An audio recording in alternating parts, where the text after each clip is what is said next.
Hi, welcome back. This is Elder Nunes.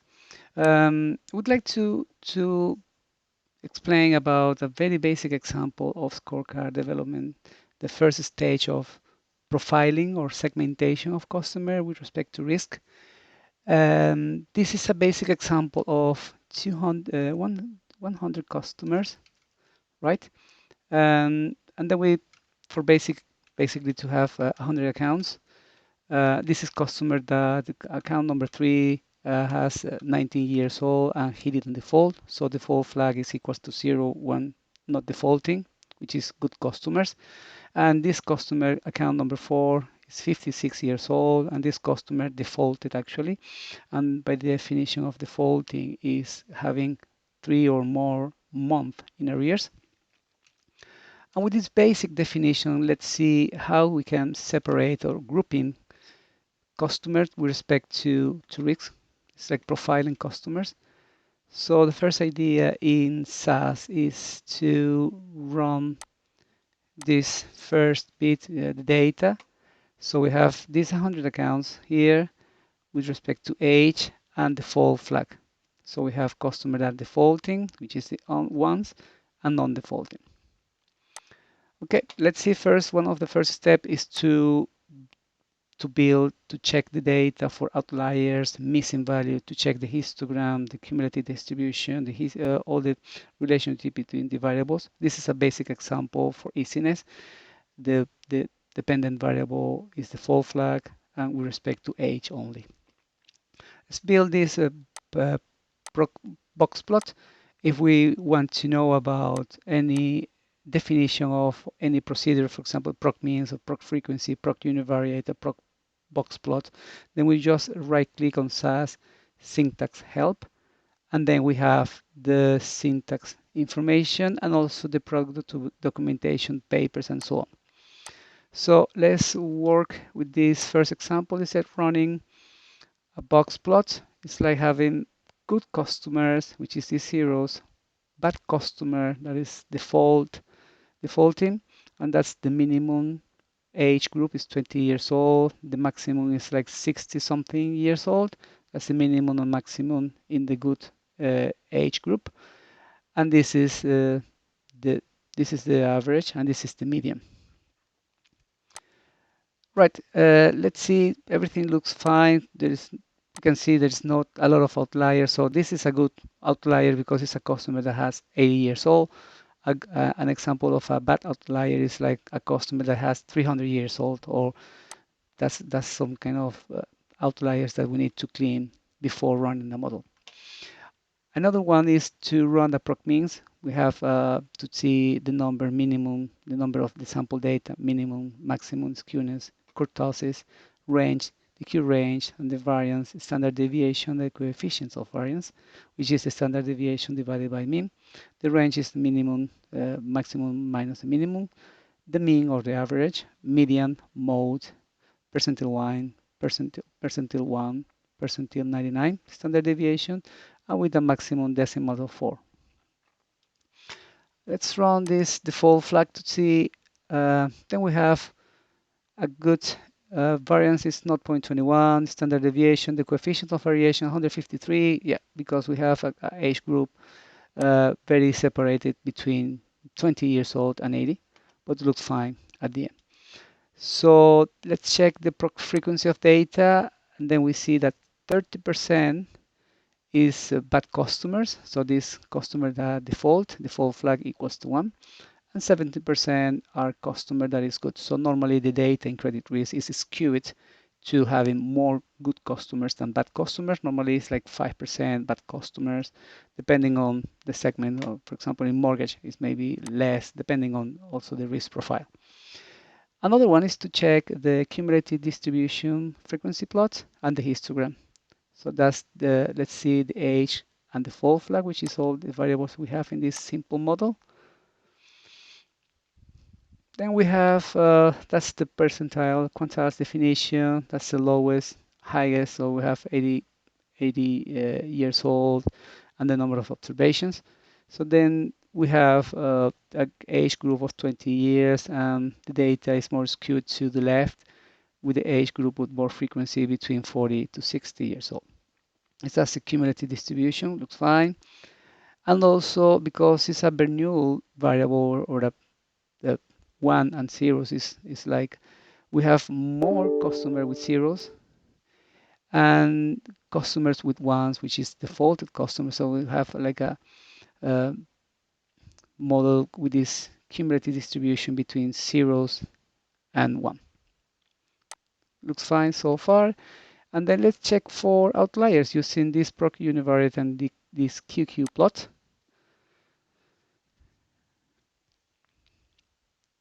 See the same information, and this is the QQ plot for the age group. So 20 years old, there's a lot of dispersion, kind of some little outliers, but looks fine so far. That's for, let's see, for the QQ plot for the fall flag. Fine, so we have these zeros and one, and that's the distribution of the age group, and then we see a little of dispersion, but it's fine because that's the age group.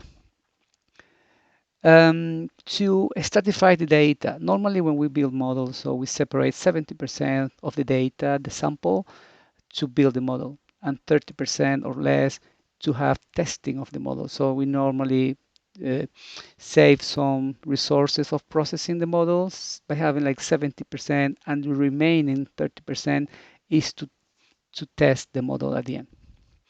Fine. Let's see for this example, let's see if we select 70%, it's 0.7, and that's the method is sample selection, random selection. That's using proc survey select. Let's run it. And then let's see the data, how it goes. So the computers, the system SAS selecting, that's I select, SAS selected. For example, this one is a customer account number 6, which age group was 21 years old, and he didn't default. So he's selecting randomly all these 100. We are selecting 70%, which is this selection probability 70%, and that's the sampling weight. If we sum up this, is 100. And fine, but for simplicity, let's put to have all the 100 cases, because we don't want to lose 30 observation because we have only 100 sample size.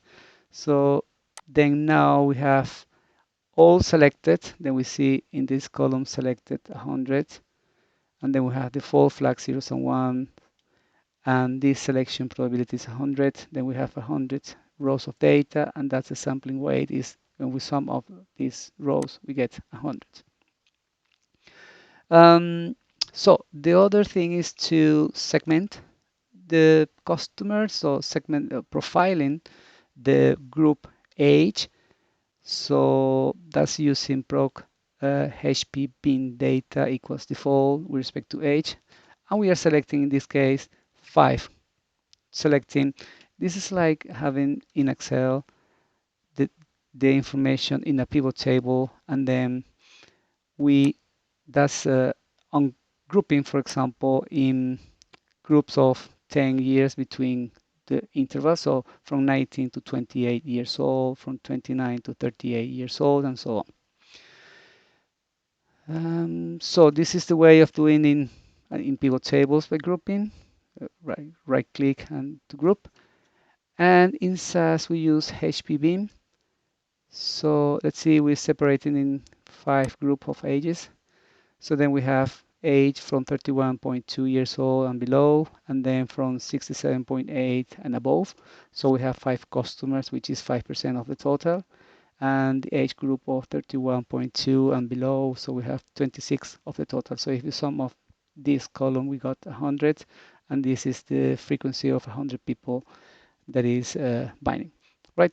So we build with 5 bins just for simplicity, but let's see how is the results when we binding in 5 segments. And this is by estimating the HP bin to have the weight of evidence and the information value. Let's see the weight of evidence. So This is an example of having 31.2 and below.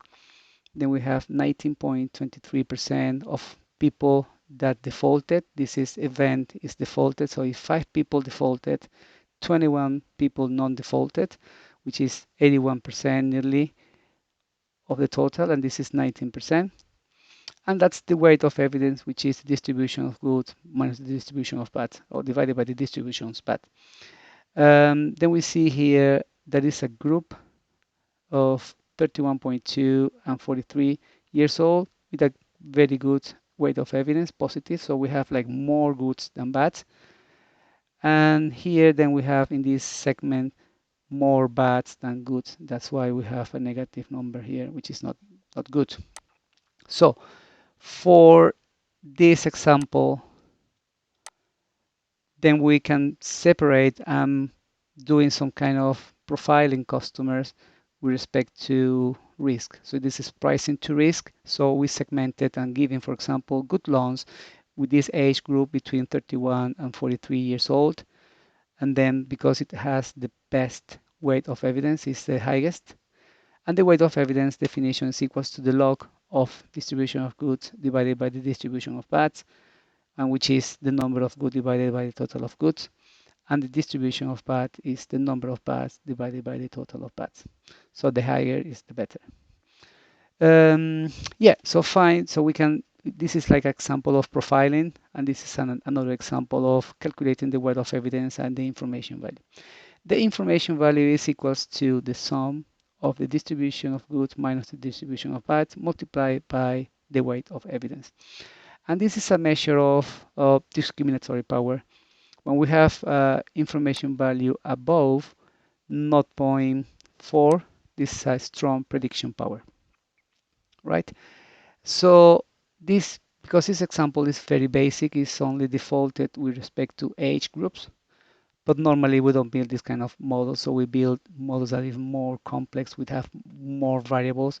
For example, here, the maximum number of arrears in the last 12 months, the maximum arrears balance in the last 6 months, credit card utilization, the annual income, the employment length of time, the months since the recent CC decline, and also the broad score and number of county court judgment, CCJs.